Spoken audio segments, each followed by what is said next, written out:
దేశవ్యాప్తంగా కనీసం 6 నగరాల్లో పేలుళ్లు జరిపి భయోత్పాతం సృష్టించాలి అని ఉగ్ర వైద్యులు కుట్ర పన్నినట్లు విచారణలో తేలింది.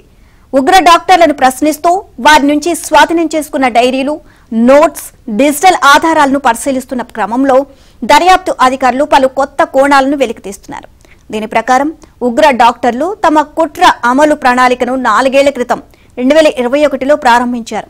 అప్పటి నుంచి ఆయుధాలు, పేలుడు పదార్థాలు, డబ్బులు, సురక్షిత స్థావరాల్ని సమకూర్చుకోవడం వంటి పనులు కొనసాగిస్తున్నారు. ఢిల్లీలో పేలుడు సంభవించిన కారును నడిపిన ఉమర్ నబీతో ఇదంతా ప్రారంభమైంది.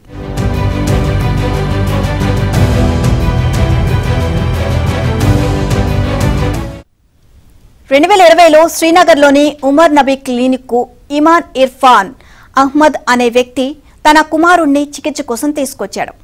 నబీతో అతడికి పరిచయం పెరిగింది. దీని అవకాశంగా తీసుకుని నబీకి ఇర్ఫాన్ ఉగ్రవాద సాహిత్యం పరిచయం చేశాడు.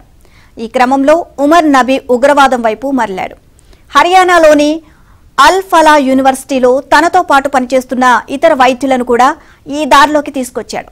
ఫరీదాబాద్ కు చెందిన మహిళా డాక్టర్ షాహీన్ సయీద్ కూడా వీరితో కలిసింది. 2021లో వీరందరూ పాకిస్తాన్ కు చెందిన జైషే మహమ్మద్ ఉగ్రవాదుల్ని జమ్మూ కాశ్మీర్లో కలుసుకున్నారు. 2022 మార్చిలో టర్కీకి వెళ్లి జైషే మహమ్మద్ విదేశీ కార్యకలాపాలు నిర్వహించే అబూ ఉక్షాను కలిశారు. ఈ నేపథ్యంలోనే భారత్లో డిసెంబర్ 6వ తేదీన కనీసం 6 నగరాల్లో పేలుళ్లు జరపాలి అన్న కుట్ర అమలు వేగవంతమైంది. వీరు 2022 నుంచి హవాలా మార్గంలో 20 లక్షలు మొత్తం స్వీకరించినట్లు వెల్లడించింది.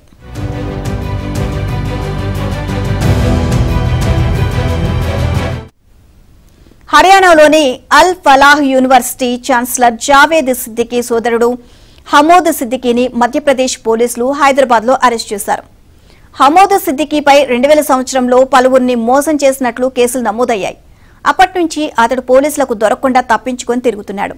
ఇటీవల ఢిల్లీ పేలుడు కేసులో జావేద్ ను ప్రశ్నించగా హమోద్ తన కుటుంబంతో హైదరాబాద్లో ఉంటున్నట్లు తెలిసింది. దీంతో మధ్యప్రదేశ్ పోలీస్ బృందం హైదరాబాద్ పోలీసుల సహకారంతో స్పెషల్ ఆపరేషన్ చేపట్టి హమోద్ ను అరెస్ట్ చేశారు.